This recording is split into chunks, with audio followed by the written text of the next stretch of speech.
Hello, everybody, and welcome to our webinar today. My name is Rosie Cloud. I'm with the College Promise campaign. I want to give you all a warm welcome and help us today kick off what is our 5th anniversary College Promise campaign moment. We have been around for 5 years and are thrilled to share today with you. We thank you for joining us today. We want to make sure that you know and that you not only belong in college, but that we are here to work hand in glove with you to make sure that you have the right supports and assistance to make attending college not only a possibility, but a wonderful adventure. So here at College Promise, we work hard to build broad public support for funding the first 2 or more years of college, of post-secondary education for all hardworking students. And we're so proud to ensure that these students have access not only to quality education, but to the right opportunities and supportive programs that we know is critical and essential. I know I personally had the pleasure of not only attending community college, but being registered for both 2 and 4 year at the same time. And it really helped not only launch me personally, but really helped to provide good context. And what you'll find is most of the folks that are working alongside you across the over 350 programs across the United States have this expertise behind them. We've not only been parents, we've not only traveled, we've faced many of the same hurdles as you have, and we're so honored to be able to be part of this journey with you. All through September, as I mentioned, we're going to be hosting a series of webinars and sessions. These webinars range from mental health and wellness to college planning, helping to manage debt, and really are focused on providing tools, advice, and strategies that you need to make sure that you have an incredible future and are able to meet your full potential. We're going to have some registrations on the chat, so keep on the lookout for the chat box because you're going to see different types of invitations, not only for webinars, but tools and resources. Before we get started on today's discussion, I'd also like to share some general resources for you about the College Promise campaign. Recently, literally last week, we launched a recent report that took a couple of years in the making to really deep dive on the types of programs and services. We call this report Depicting the Ecosystems of Support and Financial Sustainability for 5 Key College Promise Populations. We're going to add that link. You might see yourself in these 5 populations. If you don't, rest assured, we are currently launching our scholar teams for the next 5 cohorts, and so we will get to you. We want to make sure that we understand directly from you and those that serve you what are the top priorities and ways that we can improve your experience both in whatever collegiate environment and education environment you are participating in. Earlier this year, we also launched a COVID-19 research guide, so we will be sharing that with you here shortly as well. This guide is not only for students, but families, K-12 teachers and administrators, college faculty, post-secondary institutions, and nonprofit organizations. The guide is updated on a regular basis, and we hope you will find it helpful as you navigate through this very, very ambiguous and unfortunately protracted COVID-19 environment. For today's discussion, I am thrilled to introduce to you a panel that I think will not only resonate with you, but certainly is very near and dear to the College Promise team. We know students across the country are facing not only existing challenges, but new challenges due to the heightened COVID-19 pandemic. COVID-19 has magnified our urgent need for a more diverse and educated workforce, unburdened by student debt. The post-secondary student experience is not a one-size-fits-all, and we don't want it to be. We want to make sure that we are creating options and pathways for you to be able to meet your potential. And the panelists today are going to talk a little bit about how they support and how their resources and perspectives can be a tool for you to achieve this success. There are many student services available for you across the nation and usually within your community. We're going to talk a little bit about how to best connect with them so that you can have an incredible school year, but also prepare for an incredible future. We're going to use the chat box to also capture your questions. I really hope you take advantage of that. If we're not able to capture all of your questions during the discussion, we will follow up with all of the registrants and make sure that you get the types of resources and answers that you need. So now Over to our VIPs for today. I want to introduce to you Karoline Jimenez. She is your moderator for today and facilitator. She is also one of the three main subjects in a recent film called Personal Statement.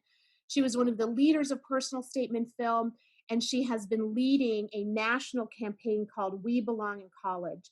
And so I'm hoping she can tell us a little bit about not only the campaign, but why it has such close synergies to the College Promise mission. This interactive social media campaign provides scholarships and awards to students as they share their experiences to create an environment where students can see themselves succeeding in college and understanding that there's many of you that have gone through this process successfully, and we're all here and ready to help. Karoline is currently a senior majoring in English literature and theater performing arts with a minor in women's studies at SUNY New Paltz. Thank you, Karoline, for coming today. And with that, I'm handing the baton over to you. Thank you, Rosie, for that amazing introduction, and thank you, everyone, for joining us. So, just a little overview. So, the We Belong in College campaign is a social media interactive campaign where students share their stories about a time when they question if they belong in college and how they managed to persist. The reason why we created this campaign is so we want students to know that they're not alone and that we all struggle. But just because we struggle does not mean that we don't belong in college. And our goal with this campaign is to help students persist to and through college. One of the cool aspects of this campaign is that we offer a $1,000 scholarship to the most inspirational stories. We launched this campaign on March 9th, which were days just before the pandemic hit. And then when the pandemic hit, we adapted it immediately so that now students are able to share their stories about how they're coping with COVID-19. Let's be real, things were very difficult before this pandemic for students, and now more than ever it is a lot more difficult, so we need the support that we can get. Like for myself, for instance, I created my We Belong in College story about how I was in quarantine in my dorm room at school, and I was alone. I couldn't have any social interaction with any other student, and I couldn't go back home because my entire family had contracted COVID. And I remember how difficult and stressful that was for me. And I am grateful to SUNY New Paltz because they gave me the chance to stay on campus, even though they sent a lot of other back students back home, but they knew my situation. But I wanted to give up because I couldn't focus in class. I was petrified for myself and for my family. So how was I able to put my academics first when I knew that my family were battling such a very dangerous virus? But because of the support that I received from my school, and because I saw how other students were sharing their stories about how they were coping, because I realized that I'm not alone, because I realized that I'm not alone with my fear, because I realized that I'm not the only one struggling academically. That's what pushed me forward to be able to finish my spring semester. Um, in the website, if you go to personalstatementfield.com, you can find the information there about how to create your We Belong in College story, and you can also find other stories by other students. We have divided the stories by the type of challenges the students face. You can find stories about like students face coping with the pandemic, students in the foster care system, students dealing with personal issues in high school or in college. And just so you know, the next deadline, if you want to apply for the We Belong in College scholarship, the next deadline is September 30th. So don't wait and go to personalstatementfield.com for more information. So now I'm going to pass it down to our wonderful panelists. So if you could each just give a little introduction of yourself, give a little overview of your program, and one or two challenges that your student population has faced due to COVID. Lorena, why don't we start with you, and then we'll pass it down to Amber and then Tia. Hi, thank you for having me. It's a pleasure to be with all of you and sharing this virtual space. My name is Lorena Remain.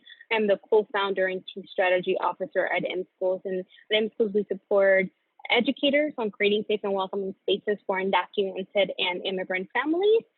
We also support directly immigrant families and students to ensure that they have all the tools to be the best advocates they can for themselves. And we really strive to change policy as well to ensure that there's or dismantle them in case that is the case of preventing our students from succeeding. In terms of the challenges you asked, really two big ones came for us when it comes to supporting undocumented students and families is that they were left out to begin with, a lot of the support that came in from the federal government in terms of the financial support. And that really took a toll on a lot of the families we directly work with, because they didn't have the basic necessities to thrive. And so education became almost a deprioritized thing for a lot of families that were trying to just get food on their table.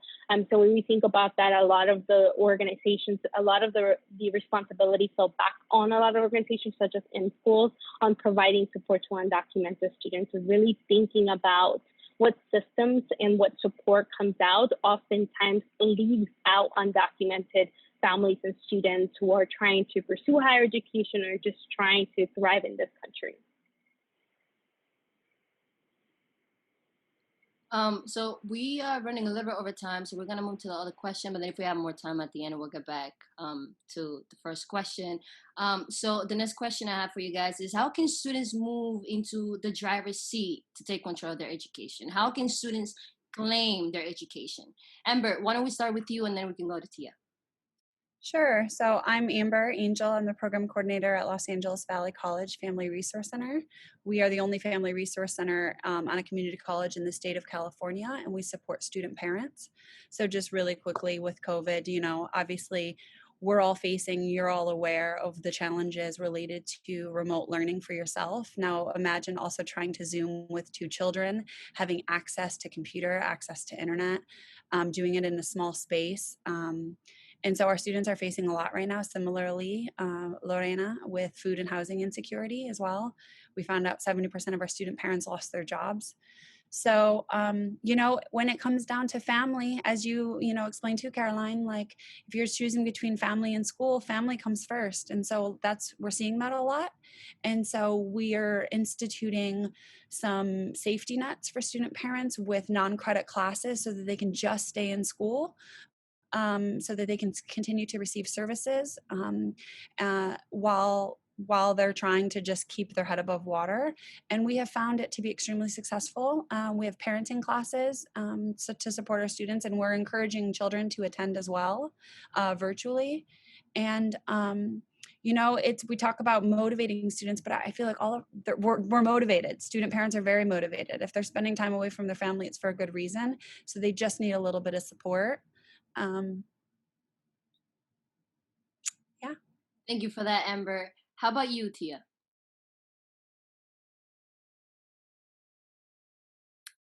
Hi, everyone. Yes. Can you hear me?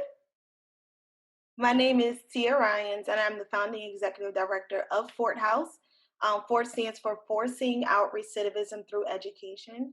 And we provide transitional housing for formerly incarcerated students pursuing post-secondary education. So that pipeline from starting your college classes while you're incarcerated and then trying to make it onto a traditional academic community, we provide that support. And we realized during a focus group that one of the biggest social determinants that needed to be filled was housing. I personally knew someone that graduated with a 4.0 GPA in social work, but because she was formerly incarcerated and had a difficult time getting a job in housing, she actually spent some time sleeping in her car. I know traditional students that, don't graduate with 4.0 GPAs when faced with so many social determinants, adversary. But I mean, more than just housing, because of the current climate that we're in, we had to learn how to navigate resources that were traditionally given on academic communities. We weren't prepared for them at Fort House. So a lot of our students and our residents don't know how to use technology that well. When you're incarcerated, you're in a time capsule. That's what I like to describe it. So we have a resident that's been incarcerated for 40 years. Before cell phones, before I was even born. So, you have to kind of catch them up before you actually prepare them for the academic community on how to send an email and all those, technology etiquettes that are kind of quick for us to understand and us to learn. So that was kind of a downside for us because, volunteers and things like that would normally assist with those challenges, we actually don't have those because of the social distancing guidelines, and it's easier to teach someone in person than it is online. We've tried with programs. Rutgers University was nice enough to afford us different programs, but our students have very specific needs, and those are traditional programs. And I like the fact that when it comes to College Promise, there are tailored programs to tailored challenges. And I mean, that's exactly what we need, and that's our biggest challenge in the face of COVID right now. Absolutely. I think that what you all said is tremendously important. And I keep hearing, like the center of support for support, basically. Like, where can students receive the support that they need mostly during these times? Lorena, do you have anything to add? Yes, thank you for that. I think when it comes to taking seat, the driver's seat and really having the tools, it comes down to understanding the complexity when it comes specifically to undocumented students, because the DACA program is no longer a thing. So understanding that only 19 states actually have in-state tuition policies that applies to public institutions, and 8 states that actually have restrictions on who can go to college when it comes to being undocumented, and all the rest states not having any type of policy. So taking the driver's seat, it has a limitation when it comes to undocumented students and the in-state policy. So understanding that, yes, absolutely, as an undocumented student, you can go to college, and these pieces of legislation at the state level only applies to public institutions and not private institutions. So really understanding you are able to go to college, and it will be hard. And there are some challenges when it comes to really what institutions and what states you can even attend when it comes to your particularly undocumented status.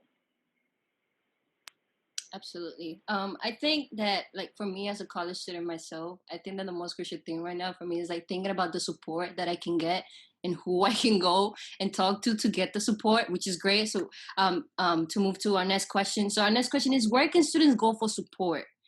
Who can they go and ask? And where should students not expect to get support? Tia, why don't we start with you, and then we can go to Amber and then Lorena.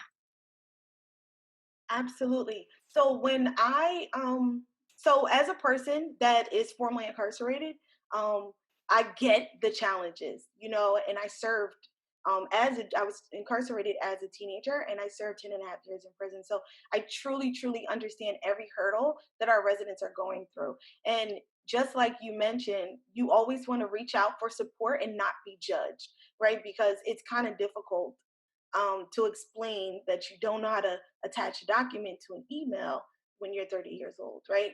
So it's you're caught between being embarrassed and being ashamed and wanting to hide, and but one of my biggest things is I used to always tell students and my peers to talk to the librarian.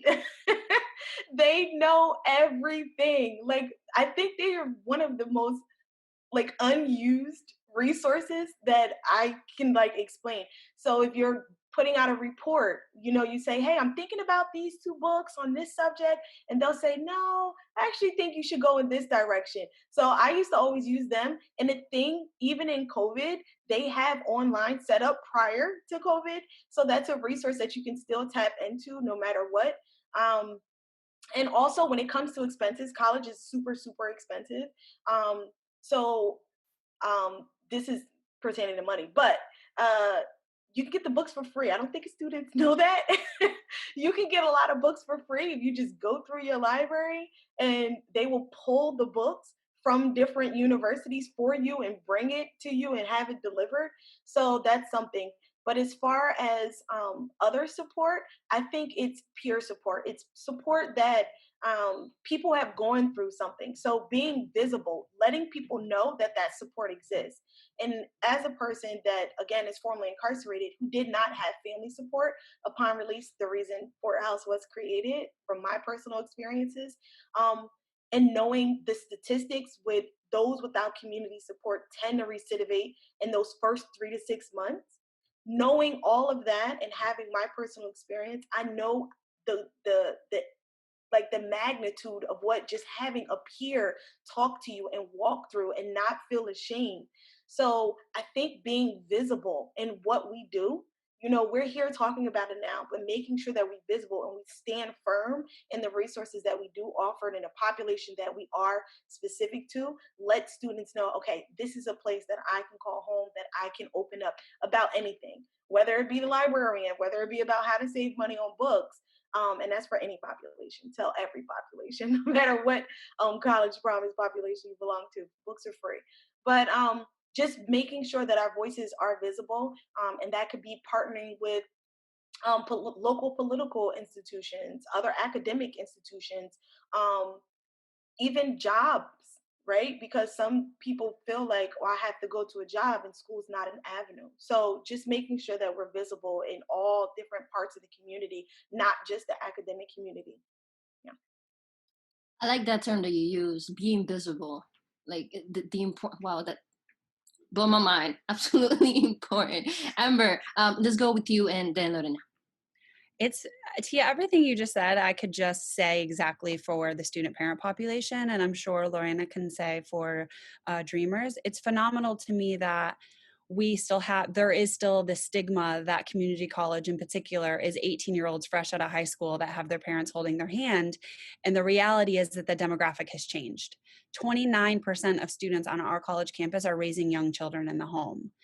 And I was one of them. My water broke in my 8 a.m. math class. And I felt like, and I had a 4-year-old at that time on campus in childcare. And I walked around that campus feeling like I was the only one there. I considered myself a PCP student. I went parking lot, class, parking lot, childcare. I was isolated. I felt alone. I almost dropped out. And then I found the Family Resource Center.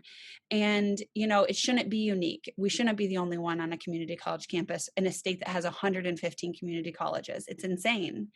But we do have to break that stigma. And Tia, you said it perfectly. We need to make ourselves visible. And that peer-to-peer social capital is so important for students. Like once I felt seen and understood, and there were other people like me doing something like this, like I'm first generation, no one in my family went to college, is so hugely important. And I see a question in the chat box from Gladys about, if there's an adult student and they come and find the Family Resource Center, but they don't have children, do we support them? And, yes. And I feel like there should be no wrong door on a college campus. That when, to your question, Karoline, where should students not expect to get support? I don't think there's anywhere they shouldn't expect to get support. I might not have the answer for you. I'm not a financial aid advisor, but I'm going to know somebody at financial aid because I've built those relationships. And, we have this stigma about hand holding as if it's some bad thing, as if not every successful person has had their hand held at some point. So it's a hand up, not a hand out. And I think we just, like policymakers, we just need to be reminded of that often.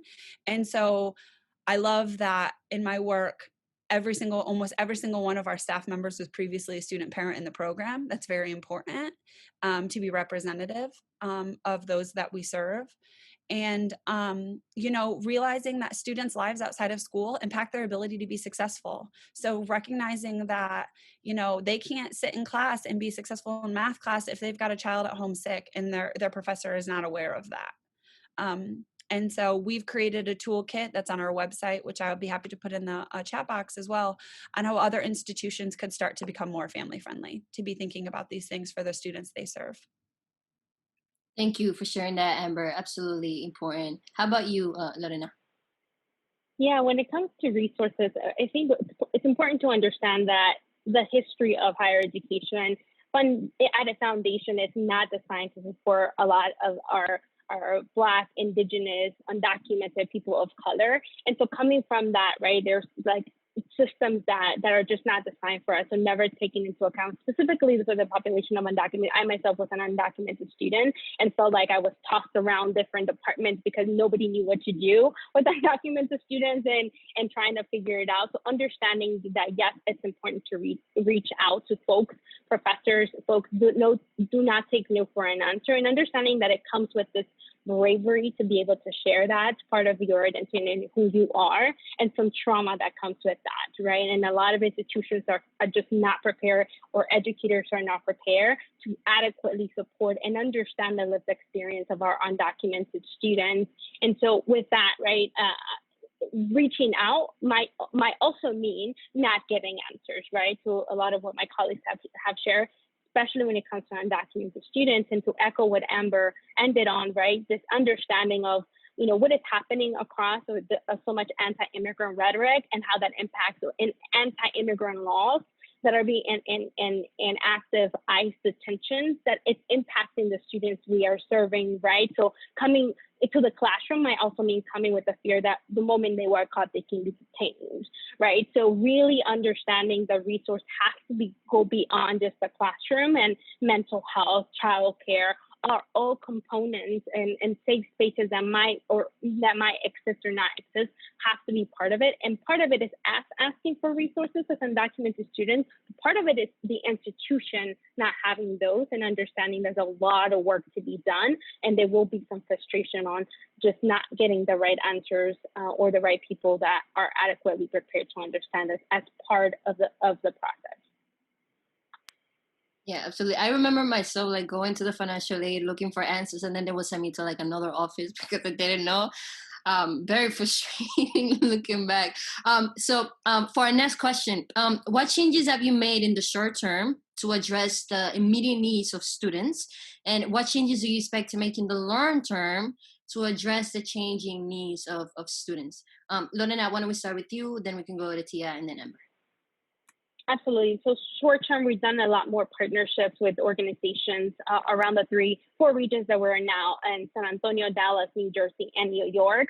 So we've been partnering to get more tech. There's 65% of students that don't have any tech, right, devices. So really trying to figure out who can we partner with to support then our parents and students who have literally the tools to be able to succeed academically. The school year is part of the short-term strategy. The long-term strategy is how can we continue to have spaces that we were before COVID doing in person and building those relationships with students, and the limitations of understanding that when it comes to immigrant students, we're very diverse and come from all different walks of life and speak a lot of languages, right? So making that adjustment and allocating capacity, that all the resources we create, whether it's college access or parent resources, are translated in multiple languages for our undocumented students and parents to receive resources in the language they speak or their native language. So really making that long-term commitment to making sure everything is translated, whether it is a presentation we do to educators and parents, making sure that they are actually receiving that content and that information in the language that they prefer as a long-term. Thank you for sharing that. Let's go to Tia and then Amber. Yeah, absolutely. So what we've done is we've kind of vamped up our virtual peer mentoring program. So the peer mentoring program is like, like Amber mentioned, it's not just a handout, it's like a hand up. So we actually start with the residents while they're currently incarcerated and start that communication, because we know that since things out here are separated in a way that they weren't before they were incarcerated, like you can't just go out and do things normally. So we've actually started the relationship with students in the communication prior to the release, whether it be from correctional facility or a halfway house, and then when they come to us, so that they maintain our relationship and they have some consistency. Since there's so much social distancing, consistency was one of the biggest things that we needed. And like we've also made sure that there was a way for people to understand the process of signing up for school, because usually someone sits down, takes the time, and explains why you're signing a specific document, right?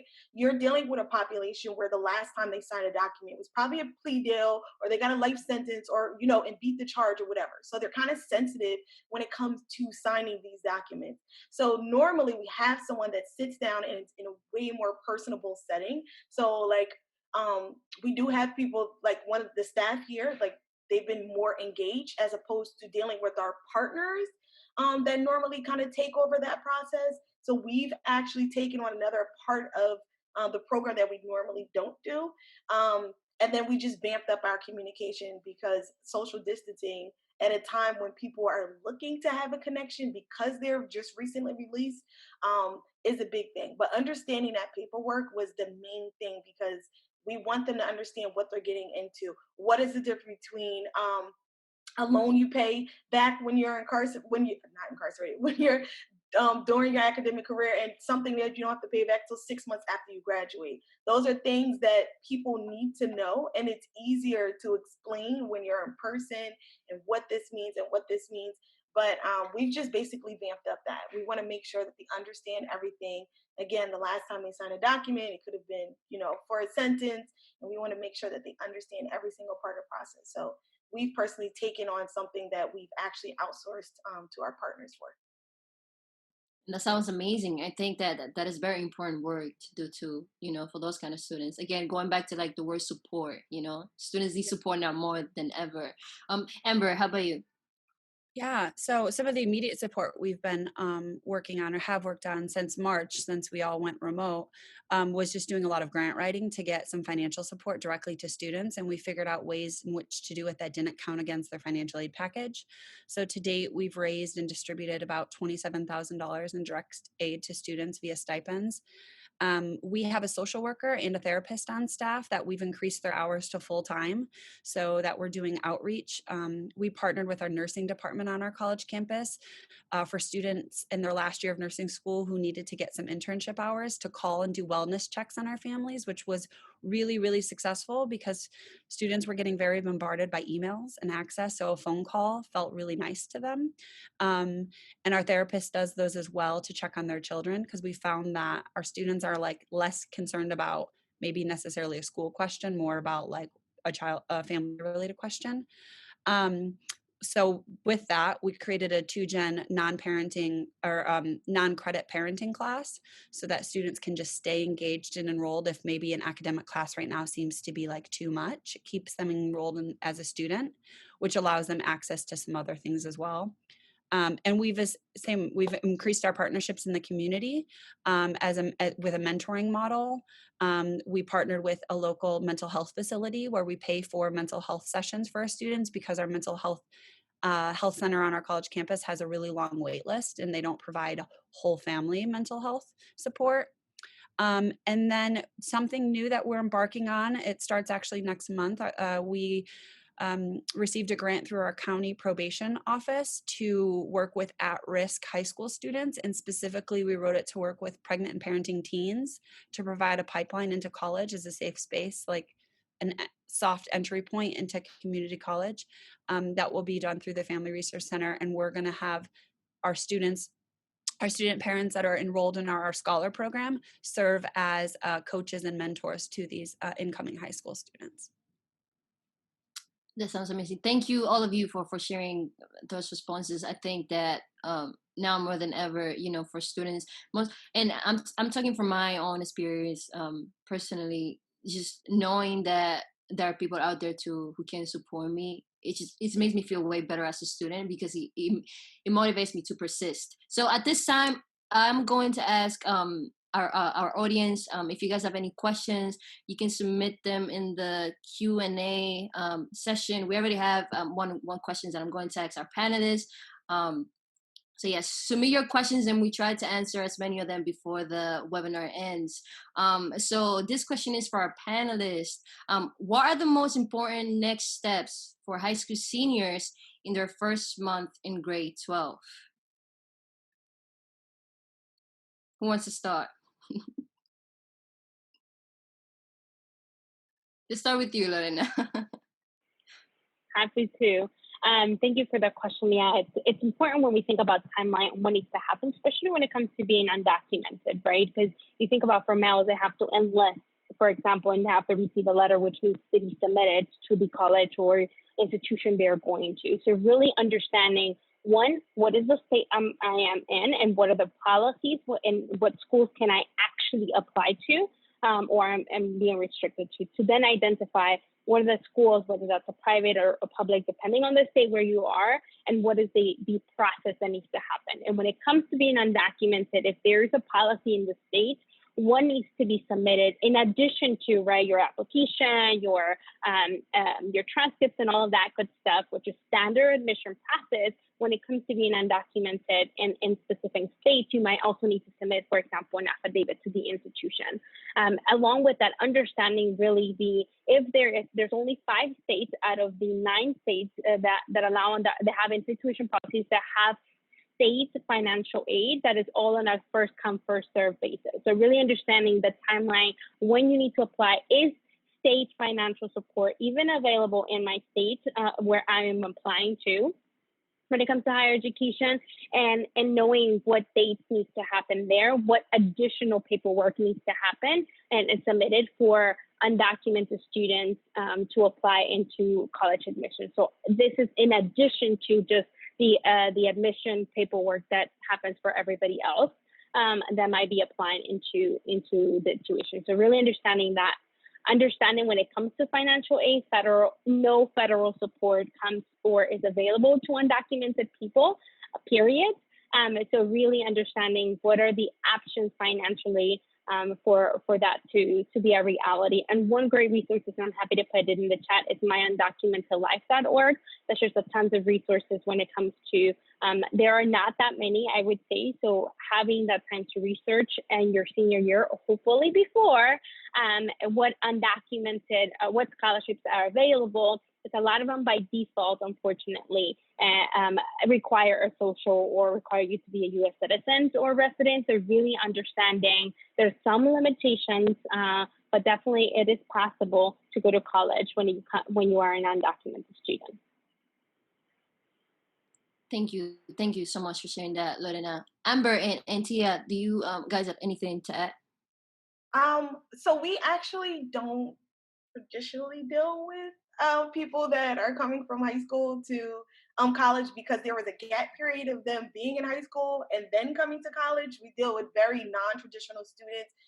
Some as old as we have a student that is, I think he's 70 years old, right? So we give kind of like a general advice: make sure that you capitalize off the social capital that is available in spaces like that and network. We also have a program, which we can't do right now, but we have a program where our residents actually have to, like, as a contingent upon their agreement to reside here, they have to go back and mentor some youth, right? So they have to put in those hours where they would consider them troubled youth, but we want to make sure that they don't end up in that path. And so the residents have the best knowledge, and they spill it out and say, listen, this is where I was, this is everything that I've been through, but this is the steps that you can take to not end up where I did, so that then we don't have a large number of people in the carceral system that have that gap period. And a large number of our residents are first generation college graduates. As myself, I'm actually a first generation college graduate. But yeah, we actually don't kind of deal with that population, but we do make sure that we give back to our community, repair any harm we've done to our community by giving back to the youth in our community, making sure that they do graduate high school so that they are prepared for college. Thank you so much for sharing that, Tia. How about you, Amber? Yeah, I feel like Lorena really encapsulated all of the logistics of making sure that it's not just like the black and white application, but knowing your rights. I would say if you're a parent, Title IX, there's all of these, there's policies in place to protect students and for every student to have an opportunity to be successful and to go to college. But I think that if I was just being like really like low hanging fruit, if I was a college senior right now, I would say you have the upper hand right now because you are in a situation that's unprecedented and you are self-educating in a sense at home, online, in a remote environment. So you are, holding yourself in a different kind of accountability that happens, I think, in college that, that some students have a hard time transitioning to. If you don't show up to class, your professor's not gonna send a note to your parent. So you're one step ahead in that way. And I think that find your Associated Student Union, your Office of Student Life of a college that you're interested in, see what kind of groups there are, get involved. The more you are on campus, the more community you feel, the more likely you're going to be successful. I found parenting, I would go to the Family Resource Center with like work groups to study because I was allowed to bring my children. So, that's one of the things I don't think anybody told me about college. I too, Tia, had a gap year. I took 7 years off college. No one in my family did. I thought, I would do what they did until I had my daughter and thought I really need to, make something of my life. But no one ever told me that once you're done with school, you still have to do school.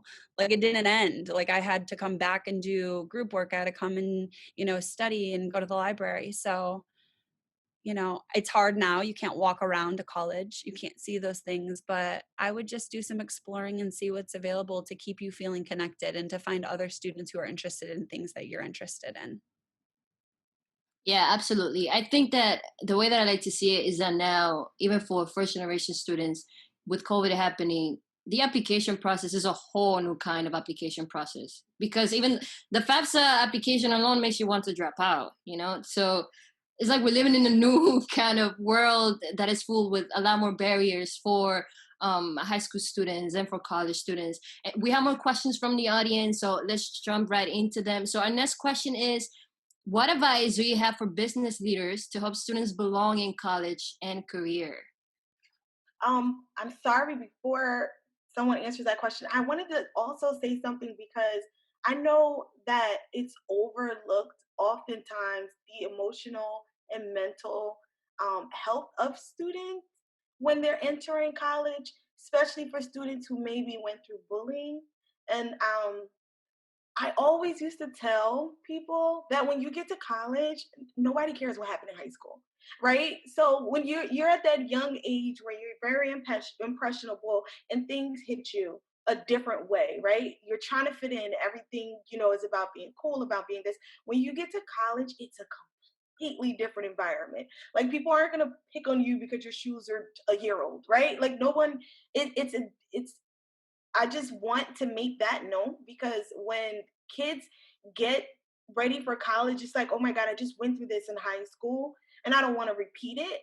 And that is a deterrence. And I want to make sure that that's not a deterrence because everything that happened in high school, nobody cares about anymore, right? You're around people from around the country. So that's just something I just wanted to point out because I know that the emotional and mental component will hinder people from even going to college because they don't want to repeat that. But go ahead, I'm sorry. Thank you for sharing that. Yes, Amber. Yeah, I'd like to answer that question about how to help business leaders think about and recognize the asset of having in college and career pathways. We partner on our college campus. We have a workforce strategy center, which we partner with our 17 American job centers in all of LA City to provide short-term training to people who might be incumbent workers, long-time unemployed, or a 2-year certificate just too long. They need to get employed quickly. So ours are from 2 weeks to 9 weeks. It's unique at the scale of what we do, but every community college has a career technical education pathway component on their campus. And I think it's critical for business leaders to get engaged. I mean, half of community college is community, and it's critical to get involved. The way we create our pathways, for instance, with Metro bus operators, our bus drivers in LA County, the Metro company, the business leaders come and we reverse engineer the training with their model in mind. So that way, when our participants and our students graduate, they know exactly how to work for that industry and that sector and that business. And we have a 97% job placement rate that post-graduation, our students are employed in living wage employment in that industry, 97%. So I think it's a reciprocal relationship that business leaders should be having with community colleges. Absolutely. And I think that's one way to do it is through workforce. Yeah, absolutely. I completely agree with you, Amber. Lorena, do you have anything to add? Absolutely. So in terms of how business leaders can get engaged, I often think about, what are the different ways? So if I had to name them, there would be three for when it comes to undocumented students. One is creating possibilities for scholarships that do not require Social Security number for us students who are finishing that. The second opportunity or way you can support as a business person is creating internship opportunities that does not require a background check for students to do their service or their internship at the company or place of work. And the third one, which is a very, very rare because it's the immigration system, but there are very minute opportunities, I would say, to sponsor employees that are undocumented. So really thinking about the opportunities, there's only 5 to 10% of undocumented students that actually enroll in higher education. So this is a very unique population that hardly has any opportunity. So really looking at those three ways: scholarships, internship opportunities, and if there's a possibility to do the employee visa as a consideration for a business to engage and support undocumented students. Thank you so much, guys, for those amazing responses. We're gonna move on to the next question. I actually like this question too, from the audience. So, one second. So this population, I'm so sorry because I never answered the question. Letting employers know about the tax incentives, right? Because there's like this stigma, like, oh my God, if I hire someone that's formerly incarcerated, they're going to steal and rob the store blind, or the business blind, or they have this temper, or they're conditioned or programmed to be violent.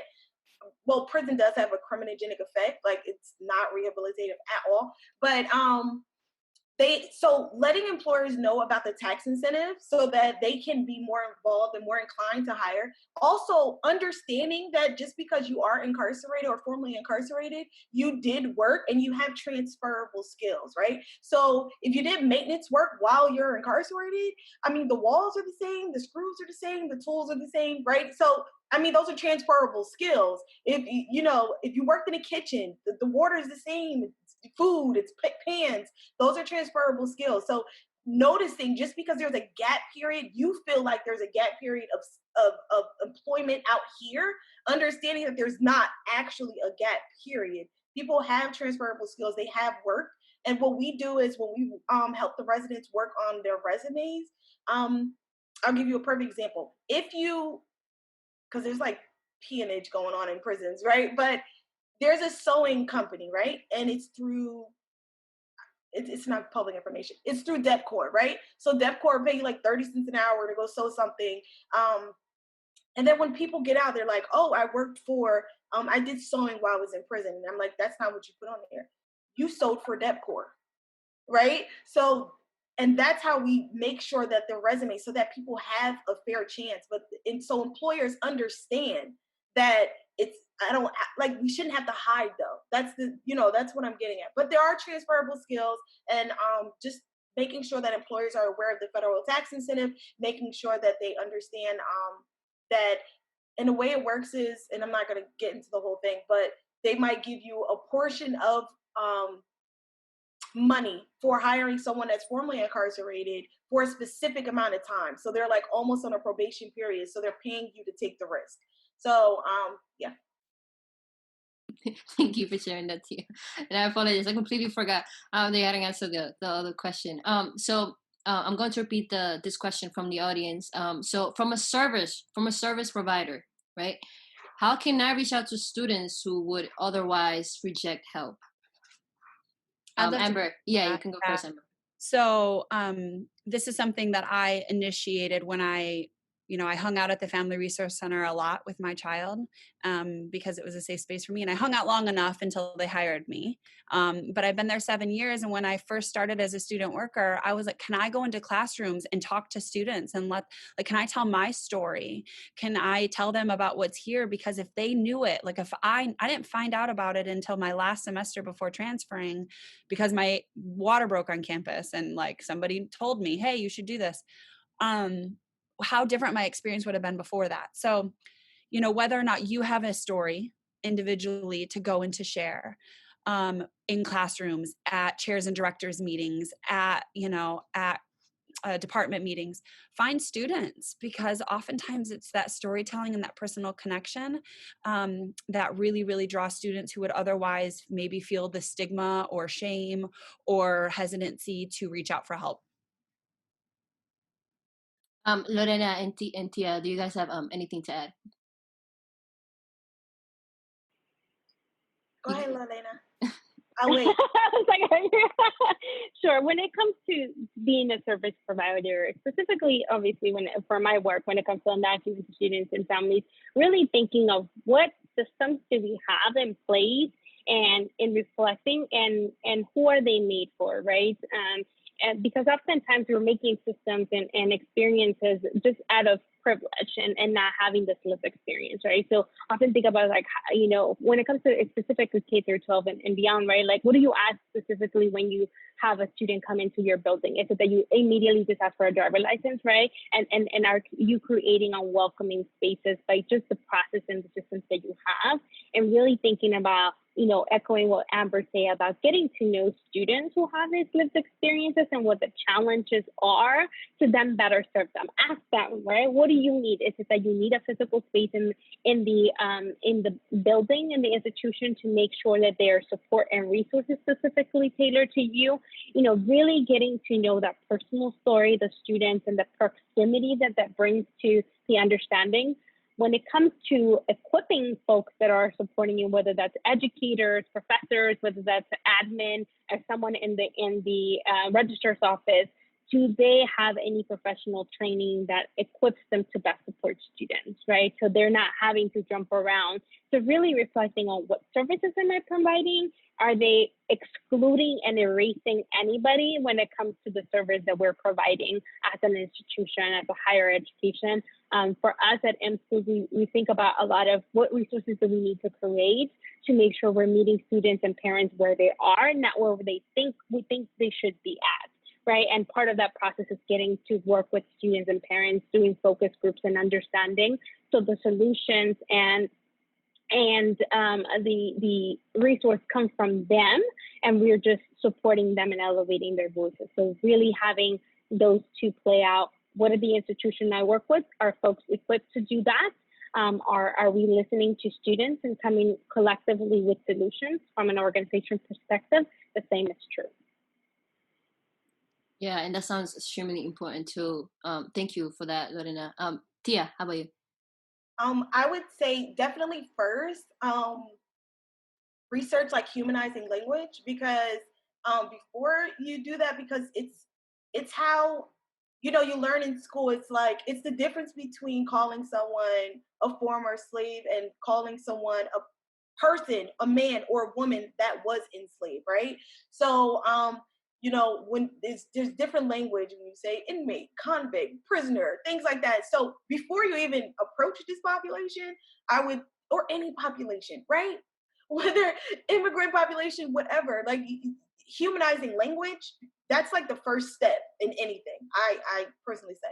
But there's like a whole network of college, and like College Promise and other, you know, community colleges, universities, they actually have classes inside correctional facilities. So if you want to volunteer your time there, just because it's a controlled environment, and then also I don't know if you're curious, you might want to understand and see how it feels to have steel doors locked behind you, to see the oppressive conditions that it is to learn. Like, I remember writing a 15-page paper in pen and paper. They don't do that anymore, right? Like, you can talk and the computer writes for you now. And I'm like, I wrote that out, right? Like, are you kidding me? Technology is so amazing. I don't even text anymore. I just talk on my phone and bam, it's done. But also there's a network in the halfway houses, right? So you can go in. I personally remember where I came from, and I go to the halfway houses, and the reason they know about Forehouse, they know about resources. Like, I tell them about stocks, I tell them about credit, I tell them about anything that's going to be useful and minimize recidivism rate when they get out. You can go in there and simply volunteer your time and do the same thing. There's a whole network behind the scenes of people who feel like they have to be behind the scenes for a very long time or for forever, simply because people don't come in and understand that they are human. when I go into spaces, I make sure I'll shake everyone's hand, right? Why? Because you need to feel my energy. It's the same energy as yours. I'm just formerly incarcerated. Or I might ask, what did you want to be when you grew up, right? When you were younger, a firefighter, a doctor, whatever. I didn't want to grow up to be formerly incarcerated, right? We all had dreams. We all had different paths that took us and different life experiences that took us on a different route. So making sure, again, that humanizing component, making sure that you understand that they are human and how to approach that and how to kind of verbalize that in any setting, and then understand the networks in your community. Sometimes they're not visible. Amber said it, like they're not visible. You make yourself visible. You know something, you go to them. You know, it's not, sometimes there's shame and embarrassment attached with that. You go to them. Thank you all so much for sharing that, Tia. I completely agree with you. You know, humanizing language. I feel like language is so important. So we are getting close to the end. I'm about to cry because I don't want it to end. So we're gonna move to our last question. So before we end it, panelists, if there's any reflections from this session or any piece of advice that you guys have. And then Lorena, we can start with you. Thank you. Of course, I think about often, you know, what active role am I playing in uplifting and keeping oppressive systems for students specifically that might identify as Black, Indigenous, people of color, and undocumented, right?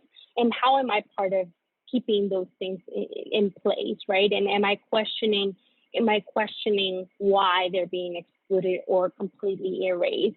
So, and part of that is like, what learning do I need to do on an individual level to understand what my role is, active role of making sure we dismantle those systems that continue to keep our folks oppressed, right? To then in order for us to then envision what it could look like for something that wasn't built for us, to be transformed, right? Whether that is for folks that are parents, I myself am a parent and going to school right now, right? Whether it's someone that's formerly incarcerated and been criminalized, like they all sort of come back into acknowledging they're rooted in white supremacy systems that continue to create these conditions, right? Where oftentimes we don't have a choice, and taking that power back of questioning what is our active role and what you need to do and learn about it to make sure that it changes for our students now and in the future. Absolutely. Changes for our students now and in the future. Absolutely. I agree with you. Amber and Tia, do you guys have anything to add? Go ahead, Amber. Yeah, okay. I would say, you know, I think our audience might be diverse. I'm not exactly sure where you are all coming from. So I would say for people in seats of power, bring the student voice to the table. I think it's powerful. I think that that data is just as important as numbers, the lived experience of students, and not just a seat at the table like a tokenism, but a place at this podium. Our voices matter. I also think for student parents specifically, we're not seen as a group, an equitable group, like as veterans, and I think that student parents should be. And then I think that if you're a student on this webinar today, I thank you for taking the time out to come and listen to previous students. Like, you're doing an incredible job. You know, we're all in this together, and we're rooting for you. So keep up the good work. You couldn't have said it any better. We all in this together. You are not alone. How about you, Tia? I definitely want to say, challenge everything. Don't be afraid to kind of step outside the box. You know, as a couple of us mentioned, we are first generation. I know for me, it was not talked against, but it also wasn't talked about in my household, right? And Lorena mentioned, like, and I can't say your name as good as Karoline. She has that good accent that I just can't get. but yeah, so challenge everything. Be like, whatever systems told you that are in place that you can't do something, just do it. And you don't have to be in a box. And I'm going to give you a perfect example. my degree is in political science, right? And people would be like, oh, do you want to be in politics? No, I hate politics. So it questions, why do you want to, the same way that they say the devil knows the Bible in order to maneuver that system is the same way I needed to know what system was set in place so that I can maneuver it, so that I can go against it. So I know what way to work around it or work through it, right? So that's my major, that's my degree. If you want to help people, you don't have to be like, oh, I'm going to do social work. You break the box, go do photography and say you're going to help people through phototherapy, right? You don't have to be in a box. And make sure that whatever, especially for my population, whatever society has labeled you as a liability, you make sure you show them that it's an asset. You push the envelope. When I used to ask, can I have a seat at this table when I wanted to get 4 House started? Wanted to get anything started. And I'm like, can I get it? I couldn't get a seat. I couldn't get a glass of water. I couldn't even stand in the corner and serve the water, right? So I said, okay, I'm going to make my own table. But guess what? It's not a bitter table. Everyone is still welcome, but now you have to play by these rules, right? You have to make sure you understand what this population needs, what they deserve. And that's the reason why we're privately funded. We're not state funded, so that we can make our own rules and we can maneuver and give this population exactly what's needed and not just focus on numbers. Everything's a numbers game, but that's not what we're about. We actually care. But so I know that was a mouthful, but make sure you're an asset, not a liability. Make sure you push the envelope and make sure you step out that box. Absolutely. Absolutely. I want to take this time to thank our wonderful panelists. You guys were speaking fire. Absolutely amazing. Everything you guys said, informative. Just thank you so much for joining us at this time, for being with us at this time. Thank you so much. And to our audience, to the people who joined this webinar, thank you so much for taking the time out of your day to be part of this conversation, to College Promise for making this happen. And to all the students out there, just know that you do belong in college. I know that times are difficult right now, but struggles are there to make us grow. Struggles is not where the journey ends. The struggle is where the journey begins. So keep up the fight. And remember, September 30th, the deadline to apply for the We Belong in College scholarship. So go to personstatement.com, personstatementfield.com for more info. And just thank you, everyone. Stay safe. Thank you for joining us, everyone. And happy 5 years. Happy 5 years, College Promise. Many more to come. We love you guys. Thank you so much. Bye.